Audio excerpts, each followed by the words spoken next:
dëgg mouvement pragmatique pour l'éthique et la citoyenneté est un mouvement qui a été créé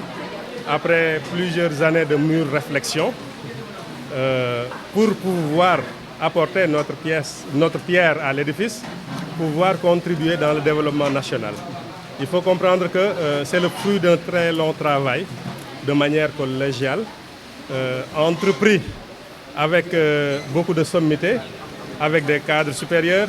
des commerçants, des entrepreneurs, des artisans et même des chômeurs pour pouvoir mettre en place quelque chose et faire apporter nos propositions dans la marche politique du pays. Donc il faut comprendre que dès à présent, dès aujourd'hui,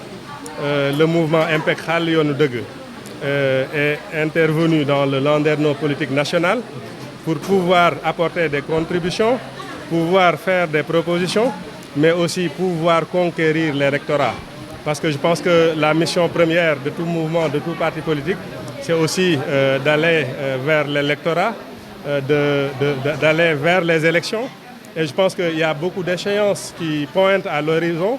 Et je pense que nous saurons jouer notre partition et nous essayerons de conquérir le pouvoir local, le pouvoir national, etc. Mais aussi en nous adossant sur des principes d'éthique, de transparence, de justice sociale, mais aussi en étant flexible dans les stratégies. C'est pourquoi on s'appelle le mouvement pragmatique. Donc on l'a créé aussi avec des cadres depuis Dakar, de concert aussi avec toutes les régions du pays. Et nous espérons, nous tendons en tout cas la main à toute la population sénégalaise, compte tenu de leur appartenance confrérique, de leur appartenance ethnique, toute personne qui se sent, en tout cas qui se retrouve dans nos idéaux, qui se retrouve dans le mode de politique que nous essayons d'instaurer, c'est-à-dire une politique sans insulte, une politique sans trahison, une politique sans mensonge. Je pense que nous invitons toute la population sénégalaise à s'adhérer. Vous nous parlez d'éthique, vu le contexte actuel politique. Quelles seront les orientations majeures du mouvement? Les orientations majeures du mouvement, c'est simple, parce que je pense que nous ne sommes pas là pour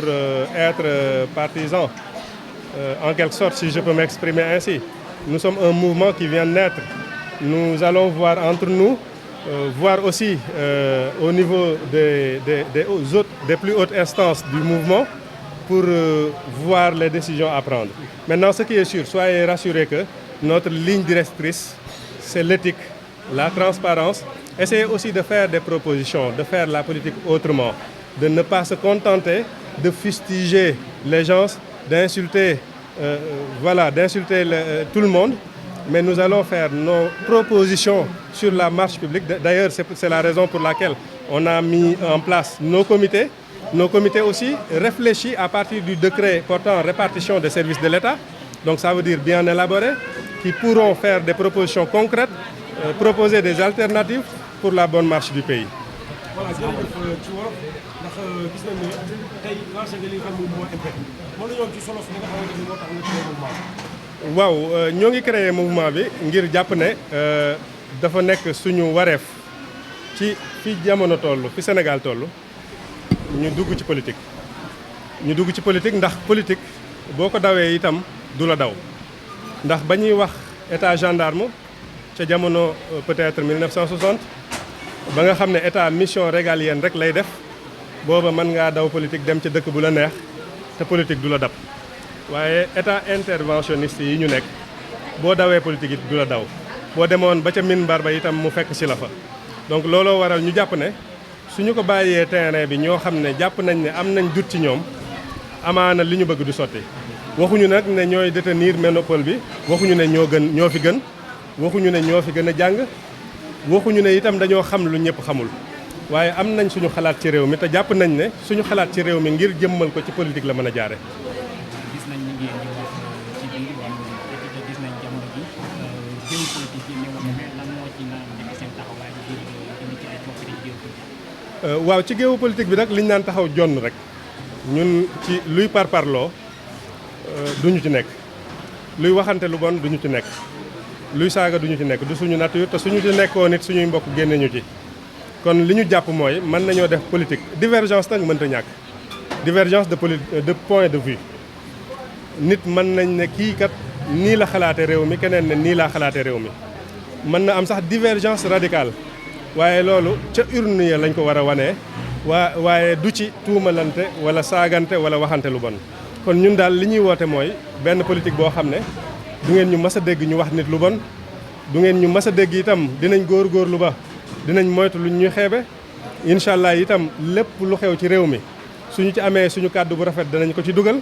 lépp lu ñuy voté ci élection ci réew mi itam bu ñu jàppee ne mën nañu caa dem dinañ ca dem incha allah lu ñu ci amit ñu sante ko yàlla.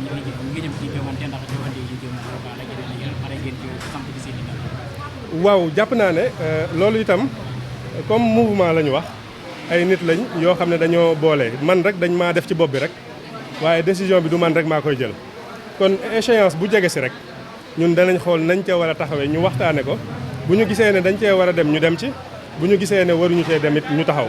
lu mën di xew daal mooy mouvement ba ñu ko sampee rek la ñu samp suñu ndënd waaye samp suñu ndënd itam du pour xeex du pour xuloo waaye samp suñu ndënd ngir bokk ci li nga xam ne mooy doxal réew mi ngir mën a am de très haute bokk ci ñi nga xam ne ñooy dogal ëllëg ci réew mi ngir mën a soppi li ñu bëgg a soppi ci réew mi jërëjëf